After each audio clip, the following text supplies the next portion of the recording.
Well, hello there. Welcome into Always Off Brand, the AOB, where we try to simplify, unfilter. I don't know. We do all kinds of stuff to this wonderful Amazon e-commerce world. And today, joining me, first of all, I'm Scott Oshman. I'm one of your hosts. Today, we have an absolute pleasant surprise. Ladies and gentlemen, boys and girls, the guest co-host extraordinaire, Gabriella Neske. What do you like? Woo-hoo! Head honcho of e-commerce at Mamie Brands. Like it's some just ginormous like conglomerate that you just sit and tower over.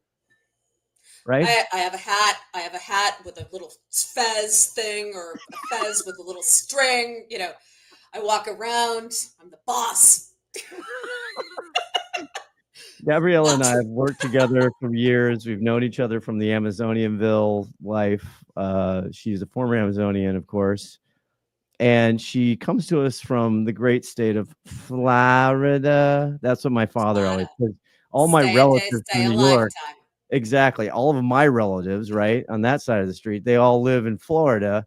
And I never knew Florida was even pronounced Florida for a long time. Because my father, like, your Aunt Jenny in Florida? No, Jerry's in Florida. Yeah, and Jerry, right? Seinfeld, the parents live down there. So what's going on there in Tampa? Not to put a pin in it, but I mean, hey now. I'm going to put a pin in it right now. Well, it's hot as hell. Just kidding.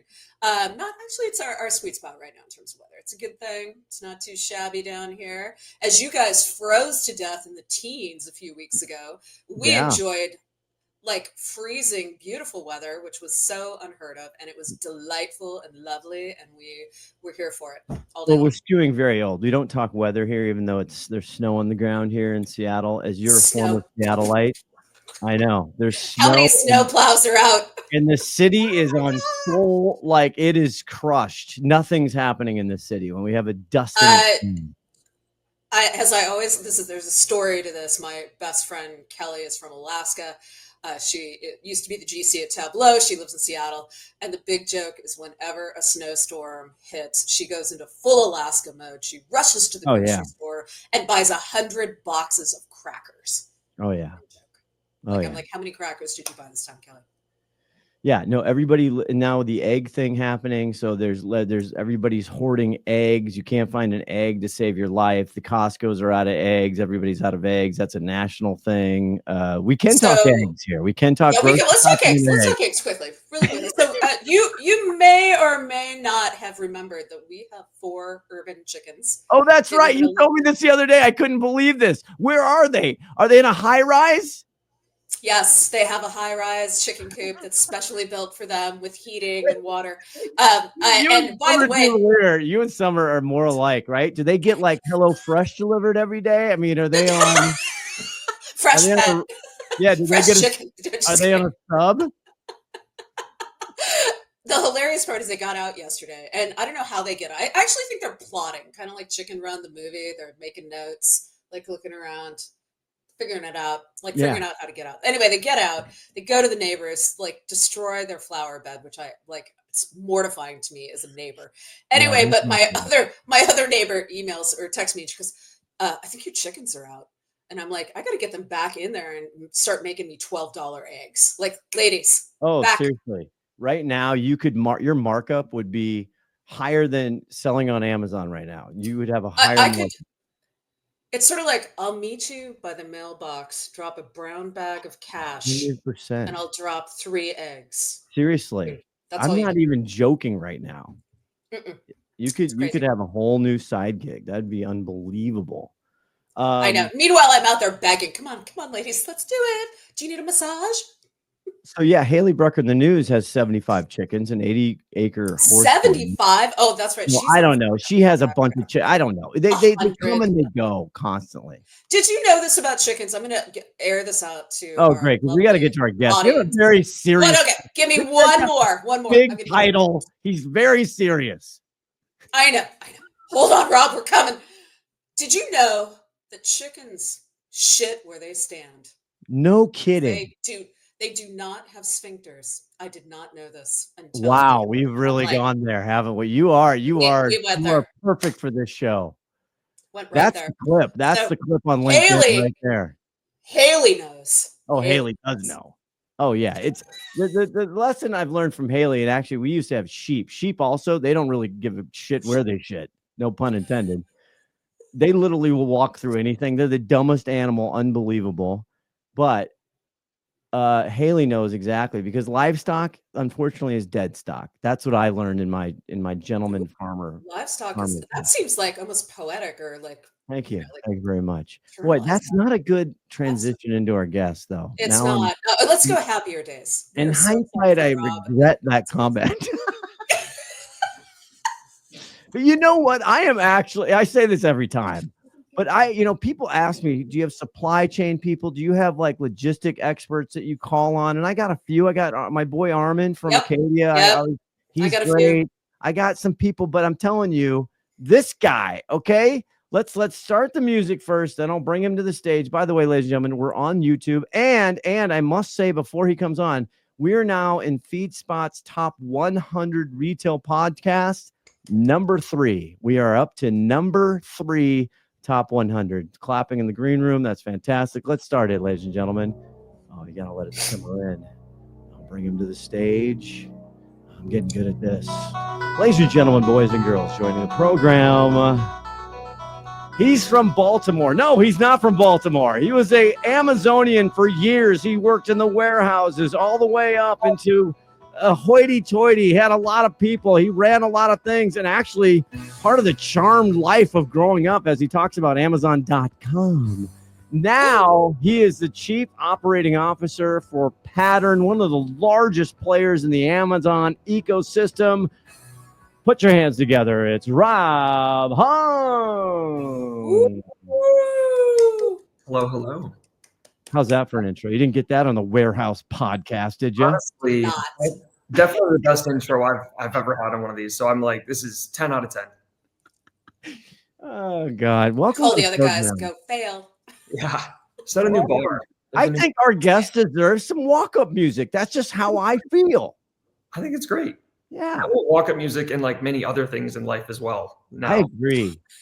I want walk-up music when I'm waking up. I want it when I'm entering buildings. I want it like, when my children are adoring me, teenagers. little crowd clapping sounds, whatever you want. See, a soundboard is actually, it's so handy. It really is. You can do all kinds, You can do the desktop, That's our Juicy Nugget soundbite. Right there. That's the Juicy Nugget. I play this probably 5 times a day at a show. Show me the money. Because that pretty much explains everything. But Rob, let's get right into it because we're going to run out of flipping time here. Okay. We are at a pivotal moment. What's that, Gabriella? I just said so many juicy topics. Oh my God. I am dying to just get your thoughts on 1,000 things. I do the pre-email with the topic starters. My biggest thing with our clients, and again, Gabriella runs a big machine in the apparel categories and whatnot. Like everybody who has any type of really intensive sale, and now the to be honest, the tent pole events, the Prime Day in July, whatever, these have become basically their own seasonal intensity. Yeah. I don't know how to flow goods in anymore, Rob. On the third party side, I don't know how to do it. They're killing me. My margins are going to shit. Speaking of chicken shit. Yeah, there was a surprising amount of shit talk literally before I came on. We like to load up so people are used. Wait, you don't have chickens, do you, Rob? I don't. I have 0 farm animal. I felt very boring as you guys are talking about. You are a diversity hire. Barely so. I have 0 farm animals. I do have a 5-year-old. So oh wow, hey. Okay, that counts. Yeah. That counts. We both have children. Yeah. What the hell am I supposed to do? I'm a guy selling candy canes in December. I have literally like 5 minutes to sell a zillion candy canes, and I have to front load them. But my storage fees go up 200%. I got $100,000 bill. Hello, I don't know else how to do it.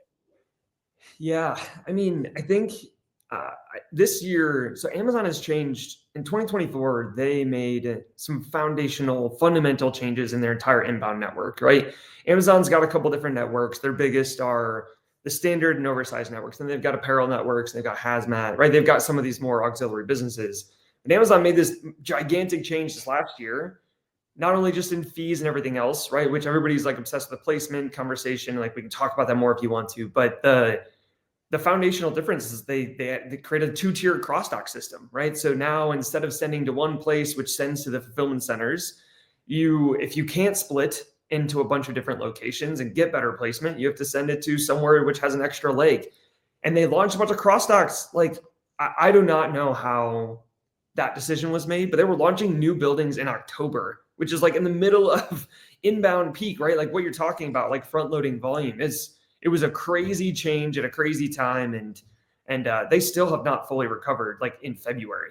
I agree. So they went 23 to 24. Hold on, Gabriella, just a second. I apologize. No, This started going from a national fulfillment system to a regional one, which is the cross-dock, what you're talking about, right? Yep. I'm sitting there going, why didn't you do that 100 years ago? Do you know how much money you blow moving shit from one place to the other? Like, it's nuts. So I don't know that I wouldn't have done it. I actually don't know that I would have designed the same type of stuff. Like regionalization makes sense. I mean, if we back up, placement is a good concept, right? Like you can throw stones at Amazon. I think they executed this horribly, but it's really clear that the faster you get delivered, Prime does not mean 2 days anymore, right? Like if you can get same day, if you get next day delivery, conversion massively increases. To do that, you need to get stuff closer. Right? Like the basic concept of placement is great. They just completely botched the rollout. Like I've never seen another execution from Amazon fail, just completely fall on its face. It was just a complete disaster through that process. But like they shouldn't have done this years ago, actually, because the major difference here is that the cross-docks used to be able to connect all the fulfillment centers. Now they can't.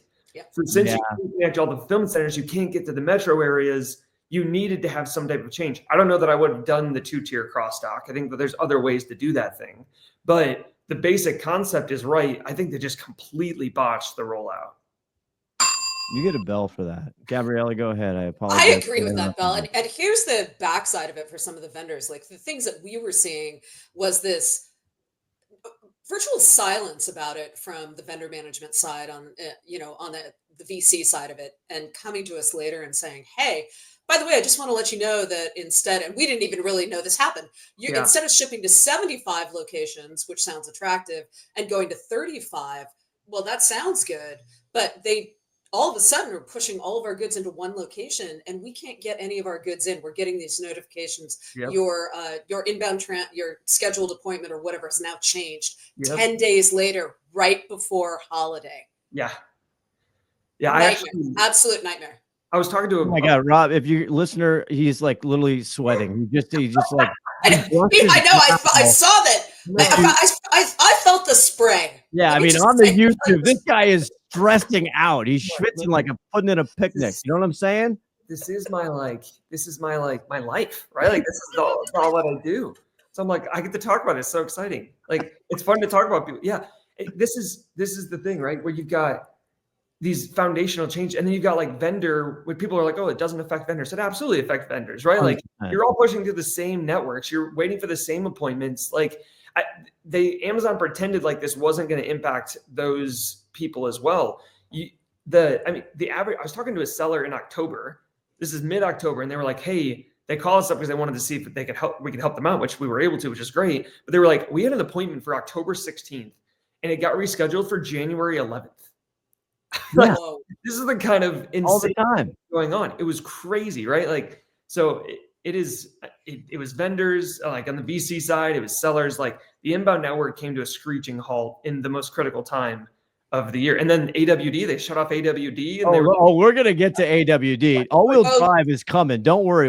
In fact, it's snowing here. So my Subaru has been so happy. We're going to get to AWD, but you know what? I'm a horrific host, which we all know about this time. And we have the lovely, you can't see it, listener here, but Ellen Ford from the PR company. You should just tell, if somebody's not familiar with Pattern, I think it would be remiss of me, because you guys are a little different. You've been around forever. You maybe, I don't know if you're the OGs of this model, but tell us what Pattern does. Yeah, so Pattern is, we're an accelerator. So we're a marketplace accelerator. We're not just Amazon. We're a global company. We work directly with brands and build real relationships. Like that is not just like a bullshit thing we say. It's a real thing that we end up saying, and we actually follow through. So we end up getting brands that are like, hey, A lot of times it's established, hey, I've built a great product. I have a good thing, but I've got 6-8 random human beings that are really awesome, but they're not crazy experts in how to do either marketing or they're really great at marketing, but they've never done logistics. They're really great in logistics, but they have no idea how to run ads at like a world-class level. So we take these brands, build relationships with them, and then we kind of blow them up, right? Like it really is an acceleration. So either expand into new marketplaces, new areas, or on Amazon, we've got an incredible track record of just massively increasing sales. And that comes, and it's a real end to end. We think of ourselves in many ways as an extension of a brand, right? So we work really great with really, really big brands that are like, I don't have the right? Like we're 100,000 years old and we don't have this motion down. So help us. Or, hey, I've got a great product. I've only got 6 human beings that know how to do this thing. How do I go double, triple, quadruple my presence on marketplaces? So obviously Amazon, we are the largest Amazon seller in the world, and we're continuing to grow at kind of an outrageous pace. So it's been a lot of fun. I've been here for 2.5 years, and it's been a really wild ride. We've been around for just over 12 years as a company. Yeah, I mean, the model to me, working in legacy manufacturing for my my whole life, and Gabriella working for traditional retail or what have you, it is so good. It's just the perfect thing. If you don't have the infrastructure or whatever, if you want to get handed over to experts, they cut you a PO. I mean, you have other models now, but back in the day, you know, it was like, hey, these guys know their stuff. They can sell it on Amazon for me. Boom, boom. They give me a PO. We negotiate whatever reasonable terms, blah, blah, blah. And you know what? See you later. And I get a cut or whatever the terms are or whatever. Yeah. Right. I mean, that's essentially the base model, right? That's correct. Gabriella? Yeah, and if you think about the amount of companies today, even today, like you can go the back in the day, old lady comment here, I'm dating myself, that are still true wholesalers that don't have that, like you said, those arms of people, that army of people to be able to do it at scale. This is where a company like Pattern can come in and really, bolt on and add to the company, as opposed to like letting them struggle for years and never scaling, or maybe never making it to the place that they want to. Yeah, I mean, and you said it right? I mean, we end up working with brands. We buy the inventory. We're not an aggregator. We actually are kind of allergic to that model in the end of the day, right? Like we want people to keep ownership. We want people to be partners, right? Like actually grow that company and then, keep the change, right? Like it's really what it is. So we buy the inventory, and that allows us to do a lot of cool stuff with the brand and grow that. And that's exactly right. Like some people are like, hey, I can't do this like 3P model. I need this whole like wholesale transaction. And some people, it's like, hey, I want to hit the gas. And so we're able to do that. Yeah, they can't be the retailer of record, which is essentially what happens, or their vendor central, their first party relationship is for various reasons isn't working or what have you. And you know what? We should like have a moment of silence, because a lot of termination letters went out as we're recording this on the 7th of February. And one Haley Brucker, actually, I used to have this account. It's Canada Hemp in Canada. Anyway, they're the classic case that we're talking about, right? Oh, is wow. they're not set up for this world. Vendor worked for them. Yeah. Anyway, let's move on. That was a lot. Boy, Yeah. Ellen's going to be really happy. I think we gave that a lot of time. No, I think we did. That was quality time too. It wasn't even irreverent time. No, I'm just pulling your chain. Okay, so what do I do? Because my client, again, I have little tiny clients. I have Spangler Candy. I talk about it all the time because we sell a lot of candy canes and we sell a lot of dum-dums. But my problem with them is they're a third-party seller only. And this is across the board. I don't care what category. I'm trying to figure out how to actually flow goods in, but also minimize risks that that's going to be processed and going to be available to sell, so I don't miss these windows. And by the way, the only opportunity for cost savings in my brain right now on Amazon.com, I don't care whether you're a vendor seller, it doesn't matter how you got a chicken delivering, I don't care, is operational efficiencies. That's the only way. I'm trying to figure out how to make a one more penny. Yep. What do you say, Rob?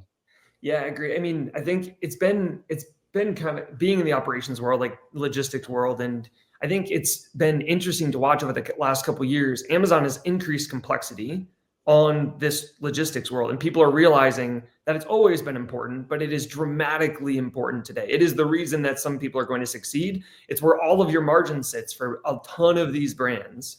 And it's also more expensive and harder than it's ever been. So I don't think you're alone. I don't know if that makes you feel any better or not, but It does. it is harder than it's ever been. And so I guess I can tell you what I've tried to chase and what I've seen, like, really, this is easier to say than it is to do. But our focus and my focus is on how do we build a really short supply chain? How do we end up getting things into Amazon as quickly as possible? Everyone's like, well, of course. And I have a pretty severe advantage, and that is density and volume.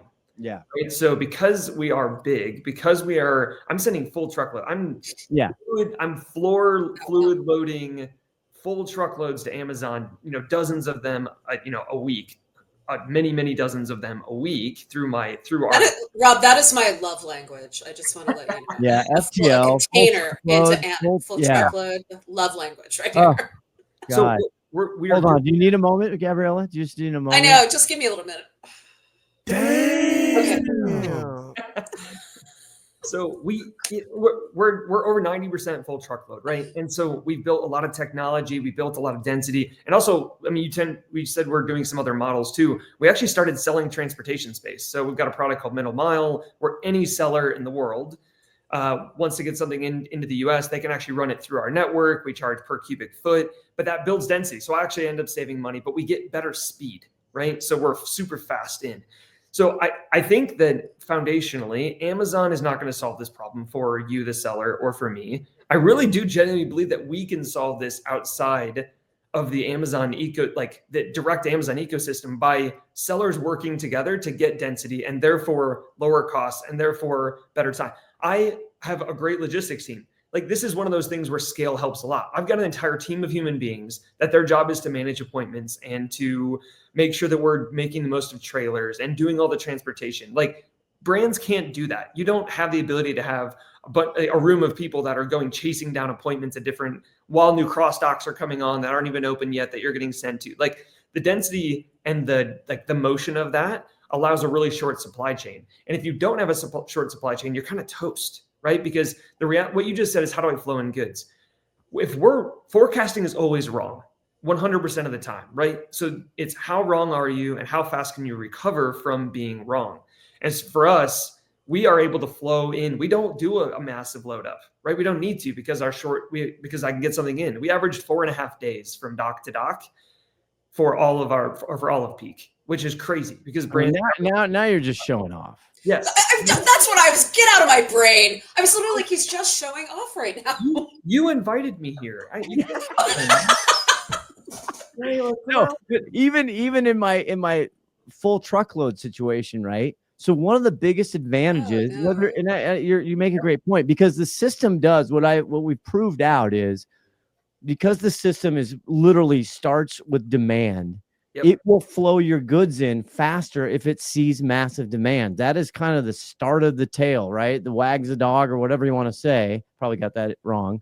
But the whole point is, even the full truckloads, which we had the most efficiency, most cost effective, right? Then all of a sudden they're like, no, you can't do a full truckload and send it to 5 different places. Yep.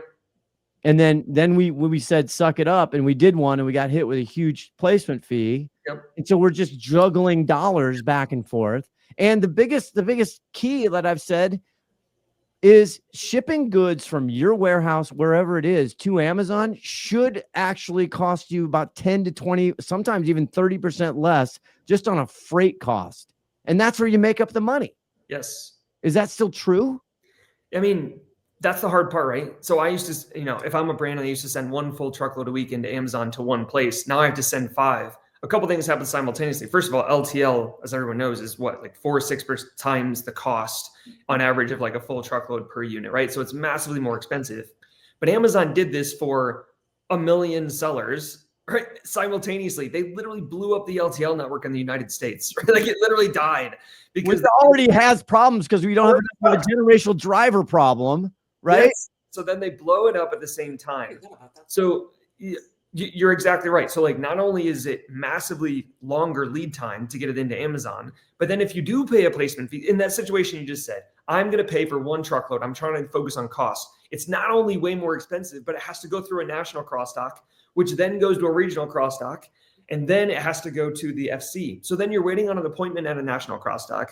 And then guess what? They have to have their own appointments at regional crosstalks, which you're also fighting for, right? I'm fighting for a regional crosstalk while you're fighting for something that came through a national, then to a regional. And then it has to wait to the FC, which has million unit backlogs during peak times as well. Like you're adding a week, 10 days, and you're paying them a shitload of cash all simultaneously.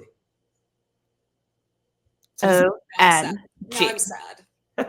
So it is, it's like you said, right? Like it is the hardest time to do this thing. And it's not going away. That's the one thing. It was worse probably than it will be in future years, but the fundamental change is permanent, right? Like Amazon is doing this thing and they've regionalized their network for, until for further notice. Yeah, well, I mean, we're talking about all this stuff, and I just wanted to chime in here as usual. It's the morning, and I have my coffee, and again, my daily ritual. I just go back to the Manhunt Studios. Got a little different view. You can actually see Manhunt Studios, and I reach for my Magic Mind. I mean, there it is. The YouTubers are seeing it. I'm going to open it up, and I take it with my coffee every single morning. Why? Why do I do this? Why do I do this? Well, they talk about this 7-day challenge, right? About how if you take Magic Mind for 7 days and you gotta see what it is. I mean, I've been taking it for hundreds of days. I mean, I don't, I don't need 7 days. I got more than 7 days is really the truth. Okay. So hold on, taking a sip here, listener. Oh yeah. I mean, you can have it you can go back and forth with your coffee. You can, I mean, I don't know. I don't really pay attention to that, but I'm just sipping coffee again, listener. It's a great read, isn't it? Hearing me drink. It's fantastic. So here's the key, kids. Number one, I don't even remember what they've got. This is scientific. Okay. The ingredients are tested by third party. This is the pure gold stuff. All of the nootropics, I don't know how they say that, but anyway, it's all, I have attention problems. Okay. And I also am just so much more focused. I just have it every single morning. I don't drink energy drinks. I'm a 1 cup of coffee guy. In fact, I was trying a new routine. I've talked about this habit book. And so I'm trying in the morning, I'm trying to do my meditation. I got to do all this stuff. And I go on and off the wagon, believe me, okay, on the stuff I need to do so that I can function and be focused and not be just all over the place. But Magic Mind helps me. Okay. So I have the new routine in the morning. I do that. I come in here, I drink my coffee, I have my Magic Mind, and it extends the caffeine. Okay. What's the benefit? If you're like me and you have 7,000 screens coming at you, and I have an 8-tab rule on my browser, which I consciously have to actually click out and tell myself a story. Don't worry, it's not going to matter. I can do history if I really want that tab. Okay. Because I can't handle the input. I can't listen to 2 things at one time. I can't read 2 things at one time. I am a 1-track pony. And I'm telling you, Magic Mind, I don't know. It just makes me feel like I'm in the zone. Today's a day we record on Fridays. I actually got a lot going on. We got a lot of prep for e-tail spring. I got calls. I have a presentation. I got a lot going on, and I can't afford to be distracto boy. I can't afford to all of a sudden scroll on my phone and wake up like 15, 20 minutes later and go, oh yeah, I forgot what I was doing. Okay. I have a legal pad here. I'm old school. I can show the listener. I have lists. Okay. I don't want to lift the whole thing up because my thing. I mean, I have lists of stuff. Okay. And that's why Magic Mind works for me. And a bunch of the Faithful 48 have actually taken this and they love it. Why wouldn't they? The biggest thing is also, I mean, they have a guarantee, no risk guarantee. Okay. If you're not satisfied and you don't like it, okay, after 100 days after buying it, they'll return your money. No questions asked. No biggie. Okay. They're now in Sprouts, by the way, which is fantastic because we're relatively new Sprout people. We have one relatively near Central Market. Erewhon's they're on, which I know of that store. So this is Magic Mind. They have Magic Sleep as well, which I'm using, which I love. Now that I have a 7-day challenge and it just calms me down. Okay. But here's the deal, kids. Okay. Here's the offer. Here's the pay attention. And when I say use the code, use the code. Okay. Listen up. Here you go. You get up to 48% off your first subscription. Okay. 48%. That's pretty much almost half off. I mean, how you doing? Okay. Then, or that's a subscription, which I happily have and paid for with my own money when they weren't a partner on the show. Or you can get 20% off your one-time purchase. All of this happens only with the code always off brand at checkout. I've done this myself. They make us do that. I go in there, I want always off brand, all caps, always off brand. And you will get up to 48% off your first subscription or 20% off the first time purchase. Okay. Okay. If you want to know about, go to magicmind.com. You will see the 100,000 people talking about it. You will see the huge community. They will see all of this stuff. It's not a quick fix. Okay. This isn't a high low. This isn't like, I'm going to take Magic Mind in 3 days and whatever. This isn't some magic thing that you see all over the interwebs. And as a 55-year-old dude, I'm seeing a lot of stuff. Anyway, always off brand. That's the code. Use it. Get up to 48% off your subscription, 20% off your one-time buy. Remember, no question asked. 100 days afterwards. If you don't like it, they'll refund your money, guaranteed. Okay. That's all. That's all I had to say. That's just getting it out now. Hey, this is Josh Kreitzer, founder and CEO here at Channel Bakers, and you are listening to Always Off Brand. Welcome back to the show, ladies and gentlemen, after that massive commercial break, which is non-existent, really. Gabriella, you have a question, astute, intelligent question for Rob. So thinking about traditional wholesalers and any business who really wants to scale with Amazon. So you're engaging with your C-suite. The C-suite's like, well, what do you want to do with Amazon? First question, want to make money. I want to see dollars roll in the door, receipts out the door. The biggest thing that I'm finding right now is that inside even our own organization, which we do have some improvements, we have some low-hanging fruit, not going to lie.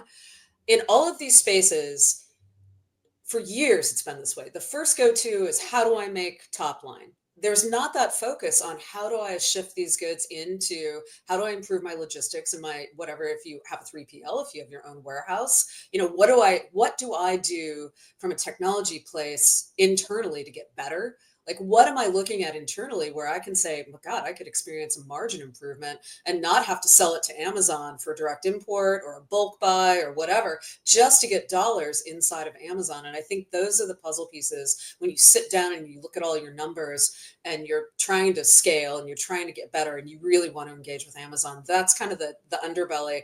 To me, logistics, you might not love this, Rob, but it's like remodeling your house and having to redo your electrical. You're not getting the sexy kitchen. You're not getting the showpiece living room, but that stuff's got to happen.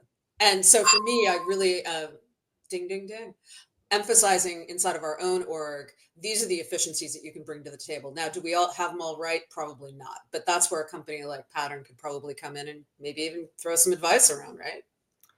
Yeah, I mean, it's been interesting over the last few years to see companies start to focus on the logistics side, like I said, right? I mean, I think that people are focusing, they've been so focused on top line. And as complexity has increased and cost has increased, they're like, well, I don't just want to go sell $100 million on Amazon. If I'm going to, the faster I'm selling here, the faster I'm losing money because I'm out. I say this all the time. Logistics is super unsexy, but it's also extraordinarily critical. If you want to be super successful, if you want to be the best on these marketplaces, it's not like traditional where you just have to be good at selling this stuff. You actually have to be world-class at selling stuff, and you have to be world-class at moving stuff. If you can't do both, you don't win. You're just not going to win in this space.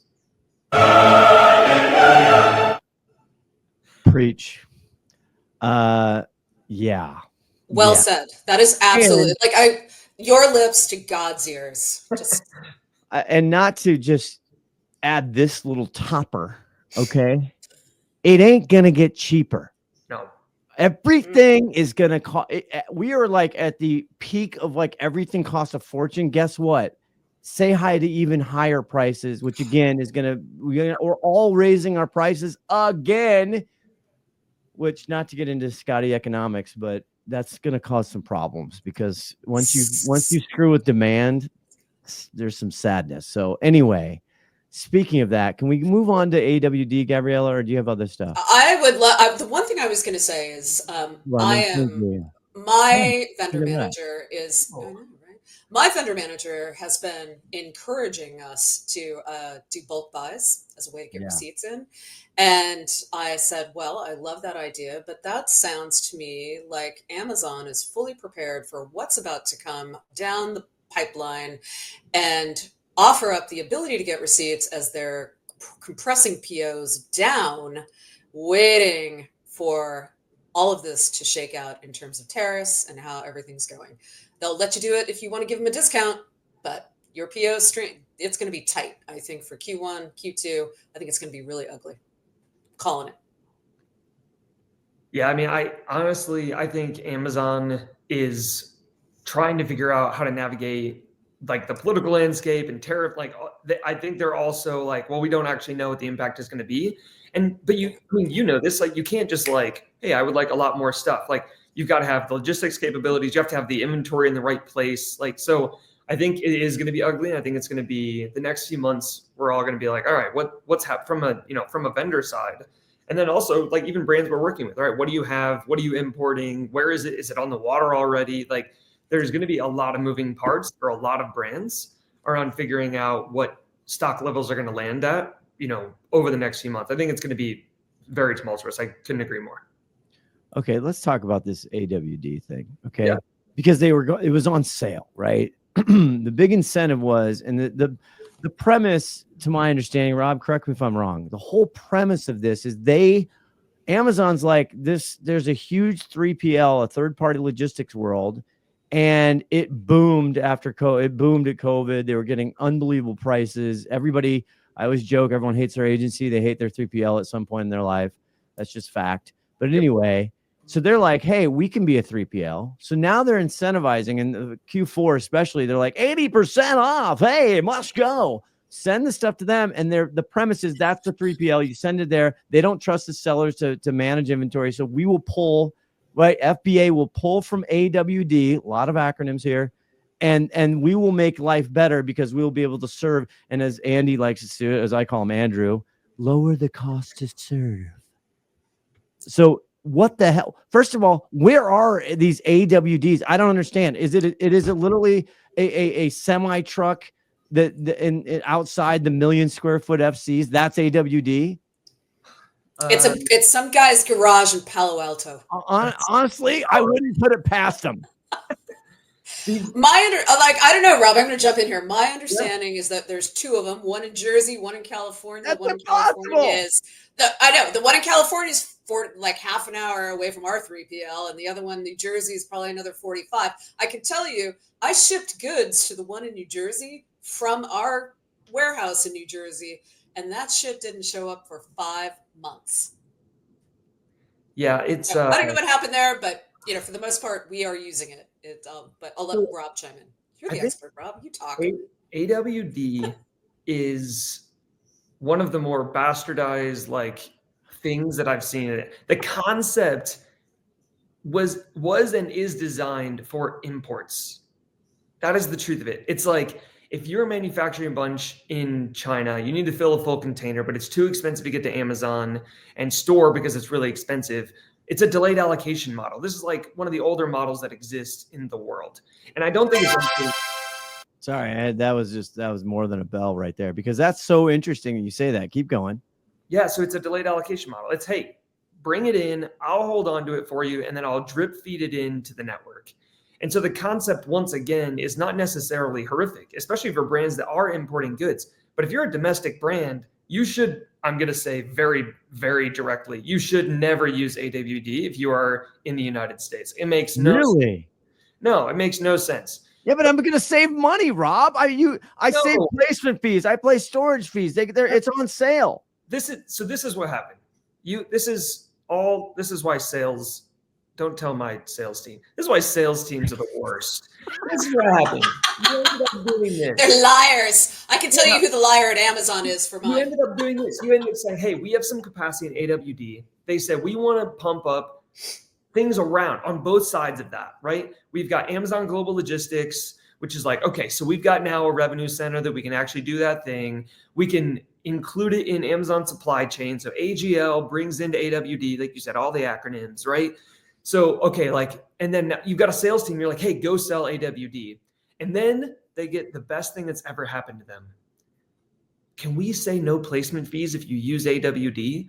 And then people sign on to AWD for all the wrong reasons. And then surprise, surprise, you get a shitstorm of there's not that much capacity. These are super manual buildings, right? They use different technology. Again, I was at Amazon for like 8 years. We had DAs back in the day before crossdocks. The crossdock back in the day were delayed allocation sites. This is what they did for all of our volume, and then they split it up before crossdocks existed. So I'm very familiar with this type of model within Amazon. They end up saying, I'm like the salespeople that are making commission checks off of selling AWD start using placement fees, and brands start avoiding the complexity and the cost of placement fees, but they push into AWD that doesn't have the inbound capacity and certainly doesn't have the outbound capacity to be able to pick and pack those things. And then, Scotty, like you said, on top, they were like, we can do wholesale for, so we can send stuff to Best Buy for. That's bullshit. Like, they had no idea how to do that. There's no capabilities. It's so outside the strike zone. It's so bastardized from what the intent was. And the intent could have been really good. And that is, hey, if you're importing in the US, it's a landing place, and then I'll send it for better placement instead of getting it tied up in FCs well before the demand. It's a good idea that got completely blown up. This is so informative. This is so great. Go ahead, Gabriella, but I have a question. Yeah, I was just gonna say on the details of getting to your point, Rob. We were I don't know if we were the first user. I swear to God, we were. I get a email from somebody inside of Amazon. I know they're like, "Hey, it's not going to cost you anything. Just a taste. I'll give you a taste. $10, right? That's right. Everybody's got Gateway drug. And literally, it wasn't really set up to launch. Even the idea that in seller, we're saying, and we have a very SKU intense seasonal brand that we're leveraging this for, because it is 3,000 SKUs. We're like, oh my God, we're a smallish team inside of our org, and really kind of testing this through seller to see how logical it is for us even to do this. Yeah. They weren't able to even note the correct warehouses inside when you're creating an order in seller. It was ridiculous. You didn't know where the warehouses were. You couldn't send, you had to hand put your SKUs in. You couldn't even upload a file. Yeah. I'm like, hey, Mike, buddy, I know we're in bed together now, but this is dirty. It's awful. When are you fixing all this? They don't even have APIs or anything yet either. You promised me. Yeah, no, they don't. They don't have any APIs. No APIs, it's okay. But so, Rob, again, it gets me back to I've been doing this for 19 years. Gabriella, we've all been doing this for 100 years. The game is you figure out whatever Amazon, we have no control over them changing the game, rightly or wrongly. First of all, I never do anything new from Amazon. I've been burnt so many times. I don't do any new programs from them at all. I wait a very long time. Number one. Number two, though, I'm sitting here from a cost standpoint going, how am I going to play the game? If I can't do AWD, what the hell? Now, some vendors can't do that. We're flowing goods in. At the same time, their inventory management system is a bad bot. It's dumb. It's an idiot. Right. Yep. And by the way, AWD, it's not like they have a different inventory management algorithm, by the way. The one that's telling you that you should send in the wrong stuff is the one that's also allocating to different buildings, right? It's not like the logic is going to be better once you send it to Amazon. It's the same shitty underlying logic. So what I think the frightening part, I think the frightening part in all of this is that we assume, or I don't know, rightfully or wrongfully, the normal assumption is that it's Amazon. They should be better. Yeah, but we learned that. They should be killer. I know. I know that. It's hamsters and rubber bands. Rob, I'll never forget. What do we do? Yeah, when we all started, because everyone really wants to hear old stories, right? They weren't even they were using Oracle Like inside the people, you guys worked at Amazon, your systems were shittier. You would go to outside external third parties to actually find out what the hell was going on. And it's still like that today. One of my favorite things was like, we went through, this is now years ago, and I was, we're at this like Amazon conference. They're talking about like all this really cool technology. This is, I don't know, probably like 2013 or something like that. And they're talking about this really cool, like forecasting technology. And then I was like, okay, so what like so interesting, right? They're all this data, they're getting all this information from like, not just Amazon, but everything else. And they're like, and then it spits out into an Excel file. Yeah, exactly. I was like, what? Not even a dashboard. Yeah. Not even a fake little tiny dashboard. They didn't even like give you the courtesy to give you a dashboard. Your spreadsheet. And then, I mean, we're in the land of unfillables. I mean, my God, it's the misfit toys. That's the other thing that all of a sudden again, people who listen to this to try and break this down, right? The way that Amazon is built, and I'm talking to, you guys know this better than anybody, right? It's the freaking engineer teams. There's 10 little engineer teams off to the right. They don't have to talk to anybody until they deploy it. And then like, oh shit, that didn't work. Okay, maybe we should talk to somebody. So my point is, in the console that people use, APIs, doesn't matter, complexities, it's changed 17 times in the last 6 months. And it's adding all of a sudden, unfulfillable. Great song by the show Chicago. Unfulfillable. Exactly, Mr. Invisible. Mr. Invisible. Yeah. Anyway, Rob, how do I fix this, bro? Like, I seriously, I don't know Rob. I don't know what to consult anymore. I don't know how to fix it. Yeah. So, I mean, here's one of the other problems. Every time, this is like an operational truth. Anytime that you touch a thing, it's an opportunity for a defect.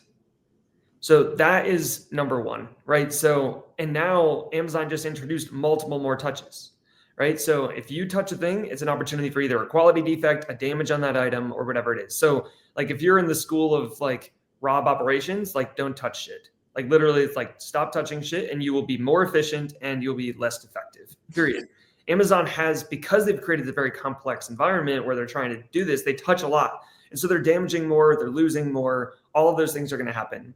Simultaneously, you have hundreds of fulfillment centers. And so Amazon does not do FIFO, right? First expiration, first out. Amazon chooses the building first, and then within that building, they go with first expiration, first out.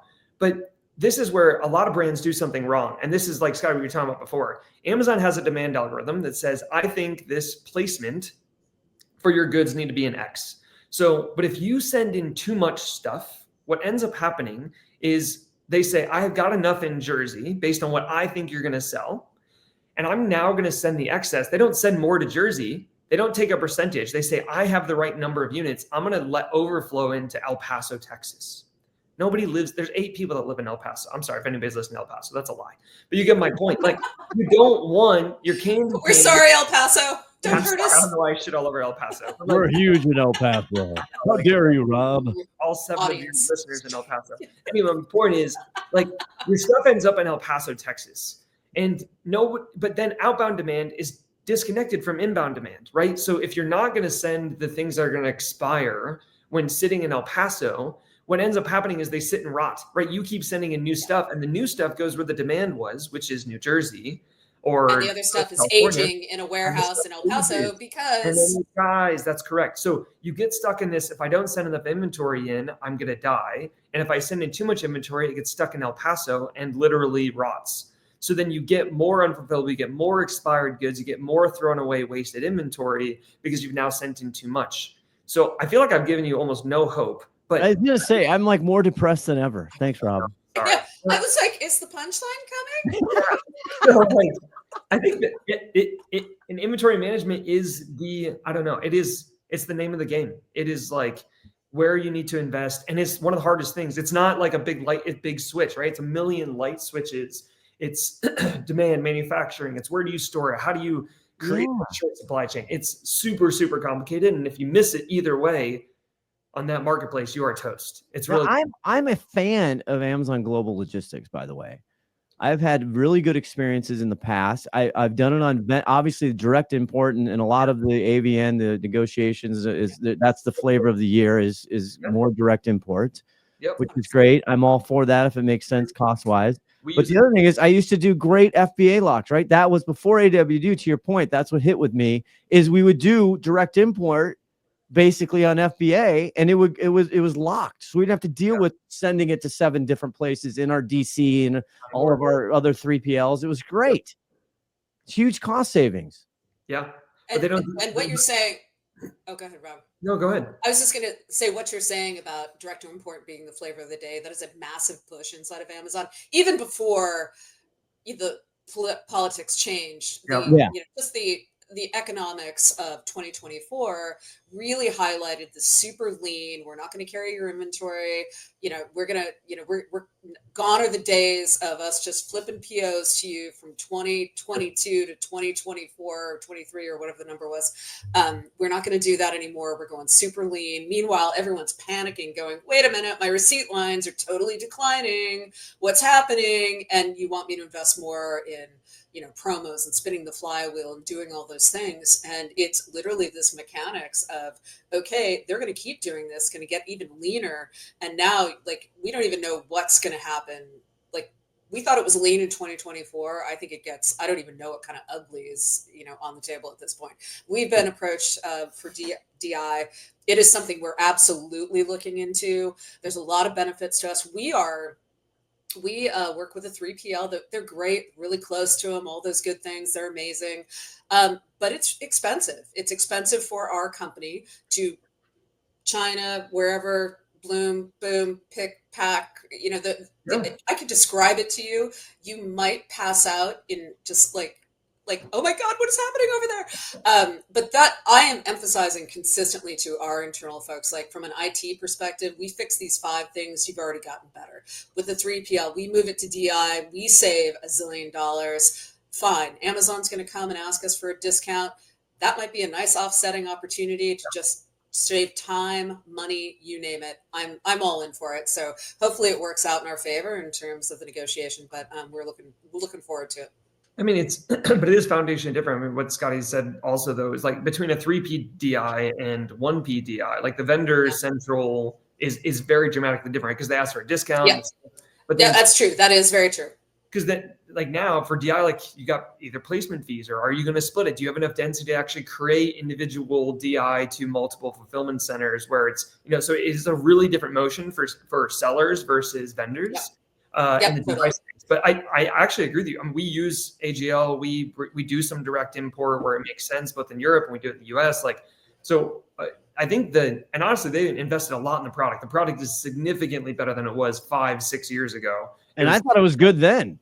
It is dramatically better than it is today. I think it's actually a good thing for many people to use. And again, guys, correct me if I'm wrong, but you can go as little as a single pallet to actually test it, right? Coming in. You can do less than a container. It's a little less advantageous. I'm sure. Yeah, but I'm thinking in terms of testing it, you bring in a pallet, you see how it goes. They have more flexible options, right? It started with which makes sense. It was a very straight line, only full containers, etc. They've definitely added some options that you can do for less than a container. I think it's still the most advantageous if you can do a full container from both a cost and just a flow standpoint, speed, etc. I think it's going to continue to grow. I mean, you see. The point is, Amazon wants to touch, and anybody else as well, frankly, they want to touch stuff less than they were, right? Yeah. Fewer touches is more efficient. Like I said, it's less defective. And you see that with stuff like not only DI, but also they're pushing stuff like dropship, right? Where I don't even have the inventory in my warehouse and you actually can bring it in yourself. You can warehouse it. And then when a sale happens, I'll do a flash sale buy. I think those 2 things are going to be continued into the future on stuff where Amazon is finding margin, right? They are obviously actively, publicly going toward profitability. And you can see that in those types of pieces. You're going to see more DI, you're going to see fewer touches, and you're going to see more opportunities where they don't have inventory risk, but can get the upside of the brand still being on Amazon. I think those are 2 major things that are going to continue on in the next few months. Before I get you out of here and we go to the news, I got to ask you about this, which I'm holding up listeners, YouTube. I'm holding up this thing. March 10th. Okay. there is a this is all fulfilled by Amazon inventory reimbursement policy that's going in effect on March 10th, 2025. We'll reimburse you based on the product manufacturing cost of the affected inventory to help provide you greater control and accuracy. I add parenthetically, you can choose how we determine the manufacturing cost for your products. We'll provide a manufacturing cost estimate for you. This is an affront. You want to talk about being offended? You want to talk about being canceled? Rob, what do we do with this? This is awesome. Oh my God, I didn't know this was happening. Oh yeah, what do we do with this? This is cry. Are we crying? Tough. So, I mean, here, I think this is a situation where Amazon says they're being taken advantage of by bad players. Yes, and of course we have to pay for it. That's exact. This is like 98% of the people are not bad players, and the 2% are ruining it for everybody. And so Amazon, they do this, right? They play defense against bad players. It's hard as human beings not to do that thing, right? So like to give a little break, they're trying to play defense against people that are taking advantage of them. And so the problem is this is another one of those that like probably the people that made this policy are very far from the impact that it will actually practically have on millions of sellers on Amazon. But this is one of the more impactful things, because talk about not having any control over the outcome, right? Like when something happens that you have no control over, the manufacturing cost being determined by them, because otherwise, what are you going to do, right? So if you've got 100 million different items and you need to get manufacturing costs for all of them, like it's obviously impractical to do that. So you have to have some solution where you make, so like the problem is they planted this policy, and then the knock-on negative effects of that policy end up alienating a bunch of sellers, right? So like, I think this is a classic, I'm going to alienate 98% of the population for the 2% of people that are, taking advantage and being shitty. Let me tell you how I interpret this rule, okay? Show me the money. It is a simple, easy, show me the money grab, okay? We all love Amazon, and customers love them because if they send me the wrong thing, I don't have to send it back. They just send me a new one. Then the seller gets the hit at the retail price point. Yep. What this does is says, no. We can't take that back at the retail price. If we're going to take it back, I want the wholesale product cost price. Guess what I just did? I just made a gazillion dollars. Yes. For Andrew. Yep. That is very true. That's what this is. It's a money grab. The other thing is funny is the retailer, like the sellers, don't put the wholesale cost in them. You might on mistake, I don't know, but you don't do that. So now they're going to come up with it, which again, they're going to use me. I've been in manufacturing for 30 years. I can tell almost every single product what your landed cost is. Sure. Because it's the same across multiple categories and whatever. Yep. This is unbelievable. Here's my genuine reaction. I think that maybe they're not that intentional. I think this is really big. Oh, they're not. It's just I think it's literally like, I think they're disconnected. I think they're literally not, it ends up being a money grab. It ends up being a lot of money for them. But I think it's more likely that just like this happened over here and no one really like is focused on it. I think that's the more likely outcome. And as a result, you're absolutely right. I mean, it's such a negative effect for so many sellers. And at the end of the day, like, I think it was probably some group in a corner that made this decision by themselves. And it ends up being, it'll be a massive financial boon. I don't give financial advice, but if you own Amazon stock, maybe hold it. Right? Like it's like, oh, no.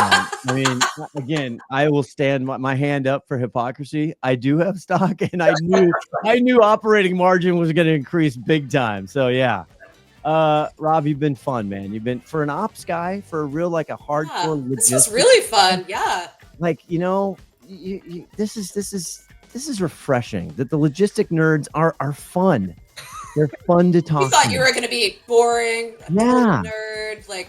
But you're not. I think, thank you. I'm not. But all right, we're gonna do the news. We're gonna do a very quick news when we come back right after this. Hi, this is Lena Moriarty with eTail, and you're listening to Always Off Brand. Well, that's all been fun and games, but it's that time, the time America has been waiting for. It's time for the news.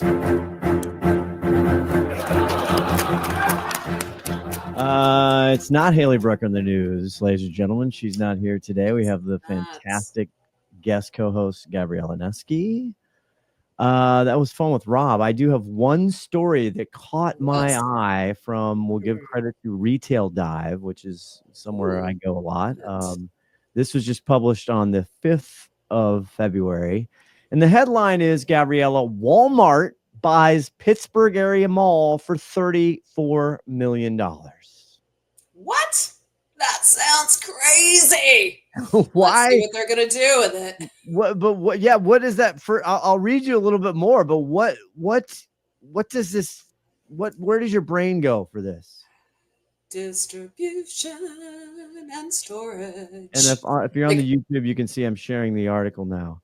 So the first major purchase of its kind for the company, the retail tapped to Texas to lead a redevelopment of the 1.2 million square foot property.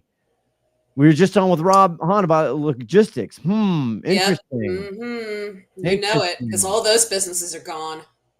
Well, I mean, yeah. So we're showing they have a picture in this article of this big mall, and the anchors are Macy's, Cinemark, JCPenney's, and Dick's. Dick's is doing well, actually. No, Dick's will relocate and do amazing. They're revamping a lot of their internal stores. They did one down here too. It's pretty cool. So this has got to be a logistics play. You think so? Yeah, I do too. It plans to redevelop the Monroeville Mall and annex in Monroeville, Pennsylvania, in partnership with Cypress Equities, blah, blah, blah, development firm. Walmart did purchase the Monroe Mall and is very interested in being part of any future redevelopment of this site, the retailer said in a Tuesday statement. Walmart is working with Cypress on mall operations, potential redevelopment of the site, blah, blah, blah. No one really cares. But come on. I mean, this has got to be like a massive logistics play, right? I mean, what else could it be? 100%. There's no way they're going to buy a site that big and not turn it into some type of warehousing option and distribute. But what they've done so great over the last 5 years is they have figured out how to get last mile. They have stores, locations in really 90% of all humans in the U.S. And now when you order on Walmart, they're really good. They're very close to what the Amazon experience, which is great. And Amazon has not led with that over the years. They have never, they've incrementally tried it, obviously with Whole Foods and different. Yeah, you're talking about grocery, but it's not. Yeah, well, I'm talking about grocery, and now they're kind of moving away from, when they think about buying, let's see, Saks Fifth Avenue. So they bought, I want to say last July. Did I get that right? Saks. Anyway, so somebody asked me about it, and I said, well, this is really a play to not only access more luxury brands, but that's going to be a pickup and drop off location for every other package coming in and out. Like they're just leveraging those locations in those micro ways. Whereas Walmart, that looks like a much larger play to me. Is it going to be one big freezer refrigerator? Because they're killing it on grocery. Is that a 1 million square foot fridge? Is that a 1 million square foot walk-in? You're going to have some freezer space. Come on, Scott. Then they could just drive the refrigerated trucks in there. Just bam, bam, bam. I tell you, Pennsylvania could be... Dog chimes in on the news. Not good. What? He did not like that. Whoa, he did not like that. We got the landscapers out. This is fantastic. I actually, my back here should not be like, you should not be able to hear any of that. So I hear it all. I hear everything. Anyway, that's my teeny tiny news. Can't do it like Haley Brucker in the news. It was a valiant effort. But we'll be back very quickly. We'll take one last break, and we'll come back with the wrap-up summer's favorite part of the program. Well, Rob really, and actually, he made me think, Gabriella, about a couple things about what we do for what our little tiny businesses do.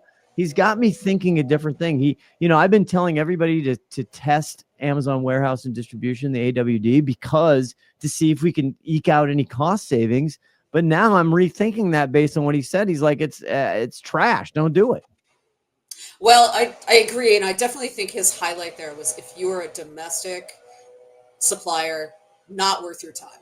But if you're an importer and you can't get direct import or can't quite leverage it because of your volume, it could be an opportunity, especially if you have maybe a 3PL that's costing you a little more, or you don't do enough volume with them to really like take over their interest. It could be something that works for you. But again, take it with a grain. They're all gateway drugs, so be careful. They are all gateway drugs. And then whether it's Pattern, like you said, or somebody else, and Pattern's been doing this a long time. So the other big takeaway for me is if you're even a mid-size, I mean, we talk about small sellers. I don't know what that means. If you're doing $500,000, $1 million a year, whatever. Great question. But even mid-size, I'm telling you, whatever category of dollars you want to put in there, God dang it. He's right. You don't have the logistical scale and power to drive this, because I didn't get into this with Amazon Freight, which was born out of vendor years ago. But now yes, exactly. So you're trying to play the game on seller. Do I use Amazon Freight? There's all of this is a goddamn mess. So it's a total mess, and you don't know. They always say that Amazon gets the best rates or whatever. Well, do they? With all the placement fees and all the things you're paying, the freight. If you're drop shipping on their account, that's going to come to roost. Yeah, we need to get it multi-channel fulfillment, right? Yeah, that's my only, totally. All of it. That's like a whole nother. Yeah, that's a whole nother thing. But I just went through this exercise on Buy with Prime, which I'm still bullish about. But the multi-channel fulfillment is done by order, not by unit, and so the costing is actually shitty. It's not. There's no cost savings to go fulfill your goods to your D2C or any other fulfillment or sales channel by using Amazon. So anyway, that's right. I'm glad to know Rob, because I am too. I love this. I like this guy. Why? Because people matter, Gabriella. Always. And you've been listening to Always Off. We're gonna just Brand. I did that totally wrong. This is why I'm filling in, people. Sorry, Summer. Sorry, Haley. Always up there. Like, subscribe. Remember, we are on the YouTube if you care to. I mean, I actually don't really care, but and we are, I don't know how, but on FeedSpot, we went from number 4 to number 3 recently on the top 100 retail podcast. We'll be at E-Tail Spring, E-Tail at the 24th through the 27th. We'll be recording live shows there. Please come hang out. I'll be moderating some panels. I get to do a shtick on sports and Amazon, which makes me very happy. I'm showing up for that. What's that? I'm showing up for that. Are you coming to Palm Springs? Oh, yeah. You are? Yes. Yay. That's fantastic. Well, Gabriella, you have to come in. Summer's going to be there. You have to come in. I love it. Thank you so much for doing this. I always love seeing you. I always love having you. Yeah, it's such a pleasure and always fun to fill in for these guys. Big shoes to fill, so thanks for having me. It's an awesome opportunity. All right. Take care, everybody. Bye-bye. Hey there, this is Haley from Quickfire, and they want me to read this so you know what this podcast is part of and how to find out more if you want. Always Off Brand is a production of Quickfire LLC and a part of the Learn and Laugh series on the Quickfire Podcast Network. For more information, go to quickfirenow.com. Have a good one, and thanks for listening.